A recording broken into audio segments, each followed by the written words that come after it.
What's going on, everybody? It's your boy Duel, back here with another Diablo 4 video, and today we just got the biggest blog drop for Diablo 4 for Season 11, and this is the first season, I believe, that comes right off the cusp of their roadmap, which has been consistently the same thing for a while now. And actually, Riker put out a video where I think it's actually on Diablo 4's official YouTube channel, so definitely go check it out if you're interested in that. But basically, we're just going to be going over, some of the highlights of this blog post. So I'm just going to go through it. Prepare yourself, Wanderer. There are permanent changes coming your way to Diablo 4. Arriving with Season 11, we are overhauling the way itemization, monster combat, player defense, all function. Additionally, this season introduces the Tower, a multi-stage dungeon where your completion can earn you a spot on the leaderboard, which is making its triumphant return. These changes all affect both seasonal and eternal realms. So I'm really just going to go over the core things that I'm most looking forward to as I call myself a casual blaster because I blast the game and I'm not a theory crafter or anything like that. So just keep that in mind going into this. We're just going to go through here. We're going to just go down the list. So starting with tempering and masterworking. We are changing the way the item journey is in a big way based on community feedback. We're overhauling our item journey through the difficulty tiers of Diablo 4. Tempering and masterworking have been refocused around their most core elements, customization, and prestige. Players now always get their desired tempering affix, and masterworking has a direct path towards perfection. So with tempering, you now select which specific affix you want applied to your item from a tempering recipe. It's no longer random, and also items can now only have one tempering affix. So how is this different from before? Well, before, I believe if you had rare items, you could only apply two tempers to the item, and then if you got legendary, you could apply three. I think that's right. Yeah, so now instead of that, you just get the one. And you now get a guarantee versus it being a slot machine. So the way itemization currently works in Diablo 4 is a lot of RNG and a lot of praying to the RNG gods. So first off, your item affixes were all RNG for the most part. And then secondly, your tempering was RNG, and then your masterworking was RNG, as well as like the level up of your masterworking weapon is also RNG. So I haven't read the masterworking part yet, so we're gonna get to that. But now there's a step here of RNG taken away from tempering. All right, moving on to masterworking. Masterworking no longer increases your item's affix values. Instead, it improves the quality of an item, which gives you a bonus to the base damage, armor, or resistance of an item. Items can be masterworked to a maximum quality threshold of 20.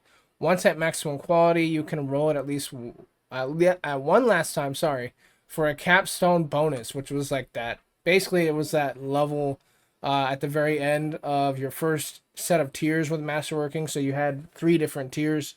Well, actually, it was like, 12. So you did boom, boom, boom, and then the 4th one would be your bonus, and then boom, boom, boom, 8th one bonus, boom, boom, boom, 12th one bonus.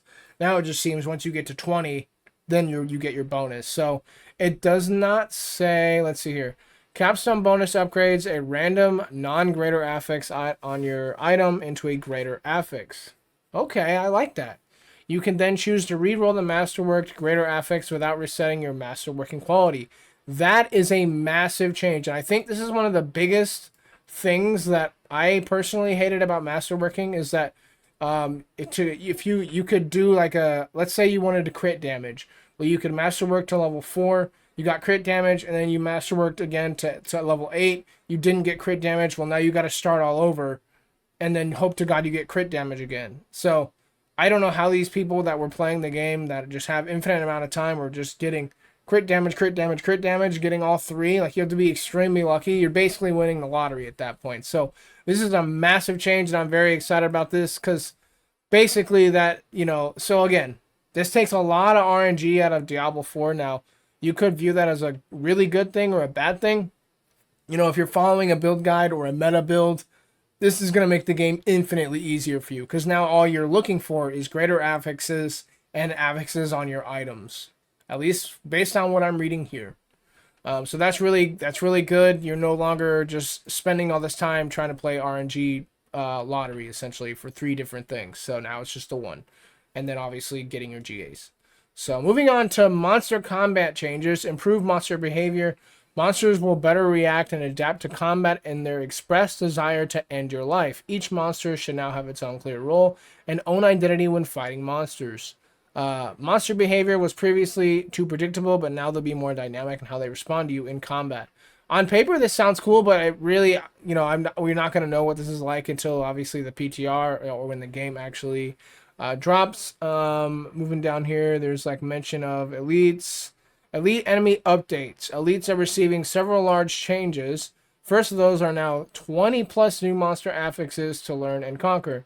Elites now spawn with minions that inherit some of their affixes. Overall, we've updated enemy affixes to be more engaging, reduced overlap in their designs, and made some visual clarity on improvements. So I don't really know what this means. I guess we'll just have to wait and see. My hope to God is they got rid of the on-death explosion elites, because those are just the worst feeling ones. But most likely not. They don't mention it here, so I mean, I guess only time will tell. They said they made a, let's see here. I don't even know what this is, so let's just jump right into it. Introducing toughness.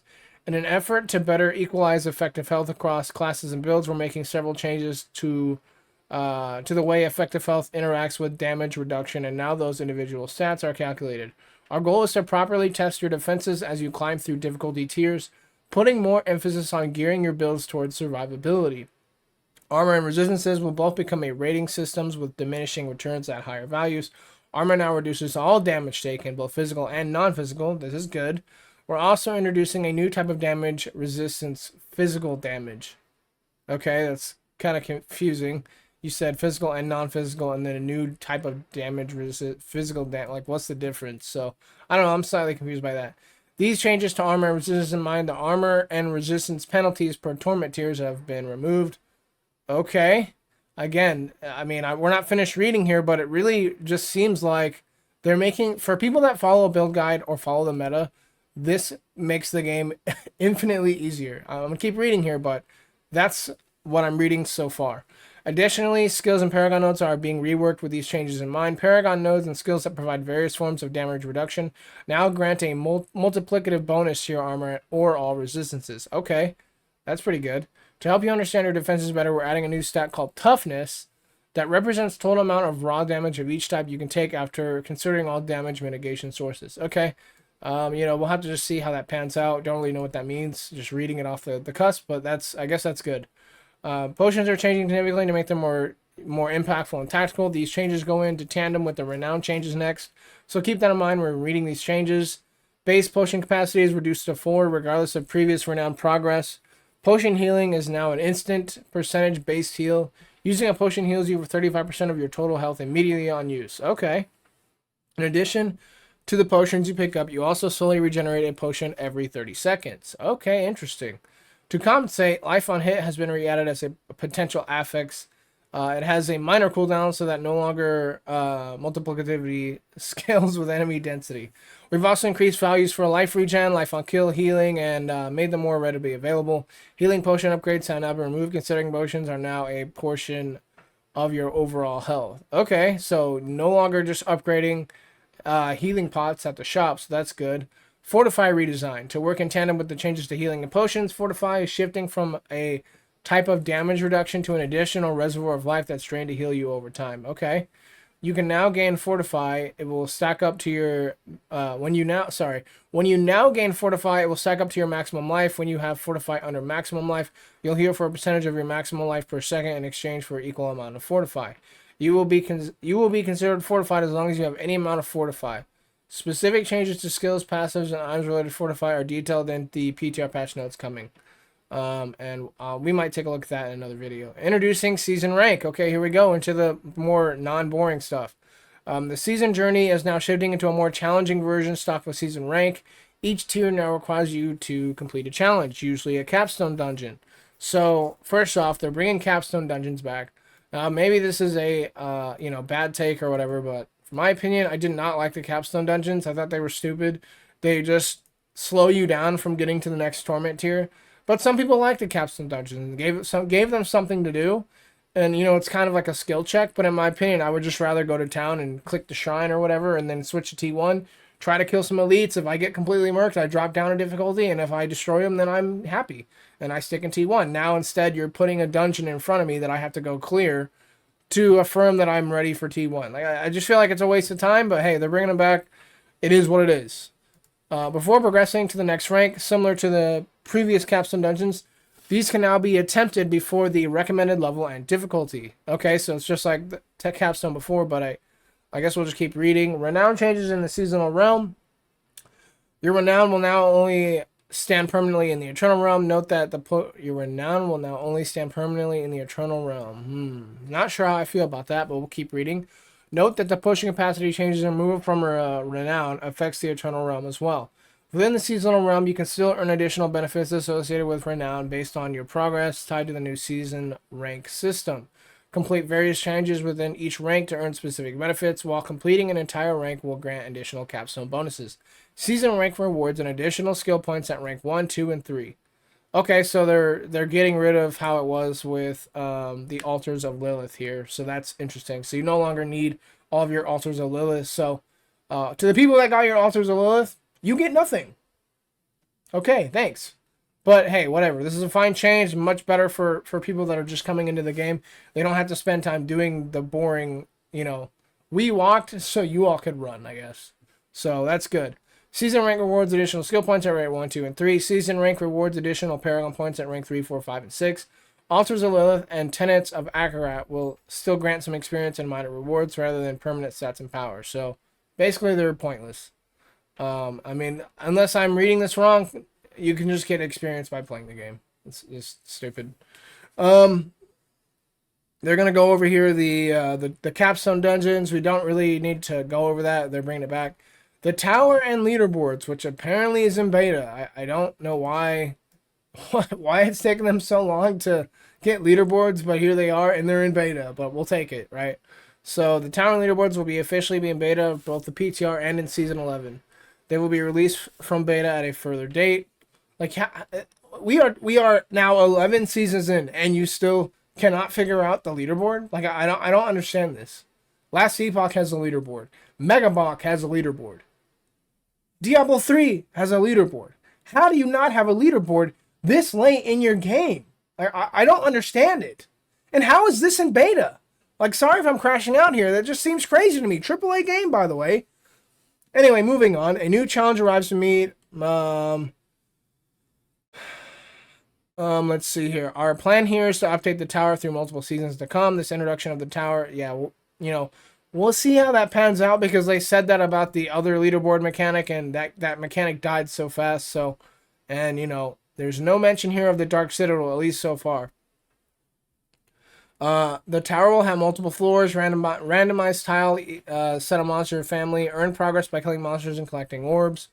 Okay, the more experience monsters provide upon death, the more score they provide. So this is essentially Rifts in D3, but instead it's the tower. Let's see here. I'm not gonna really go over this. They're bringing back the tower as like a multi-dungeon tower. So this is good. Leaderboards will be organized in the following categories, all the different characters, and then you got party. So you can play in a party, so that's cool. Additionally, entries on leaderboard will display the following. So that's good. At least we're getting leaderboards. I will be positive on that. Welcome back booster. For players who have not used your welcome back booster and now be moving to a training ground to avoid unintended use following the end of Season 10, there will be some changes to the welcome back booster. Okay, don't really care. New world boss, Asmodon. Here we go. Asmodon, the Lord of Sin, is making his diabolical return to torment these denizens of Sanctuary. With Season 11, Asmodon becomes a permanent world boss, so you can pair potential world bosses to invade Sanctuary. Rally against his flaming attacks, and bloodless minions get a reign of sin. So I think that about really wraps it up. Yeah, I mean, overall, I think this is really good changes. I'm mostly excited for the masterworking and the tempering changes. I can't really speak to like the season rank and the monster changes and the healing and the renown. But everything else, this actually feels like a season. Like there's significant changes here. Everything's getting changed. Now, one thing I will notice here is that there is really no season theme, which I guess is fine because we've been getting plenty of powers for the last, 5 seasons? So I am actually okay with that. I don't need to have a power mechanic this season. But this is how they do it, right? So we're getting a new world boss. We're getting changes to tempering. We're getting changes to masterworking. We're getting monster updates. Basically, this is almost an entirely new game, essentially. Once again, the last time, the last time we had a big update like this, they made changes to itemization and they got rid of Capstone. Now they're making changes to itemization again, and they're bringing back Capstone. So overall, I'm feeling pretty positive about these changes. This is definitely the step in the right direction. This feels like a season. It's not just, hey, same exact game with powers, and that's it. Um, yeah, and season 11 was good. Or sorry, season 10 was really good. I really liked it. I played it.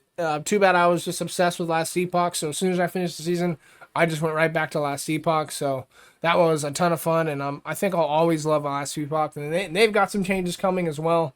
So very excited about that. But overall, I'm very excited. Let me know in the comments, what do you think about season 11? Are you happy with these changes? Do you think they're bad? Do you think they're good? Where do you land on this? Let me know in the comments. I really appreciate it. And once again, if you made it this far in the video, feel free to like and subscribe. You do not have to, but it does help out the channel a lot.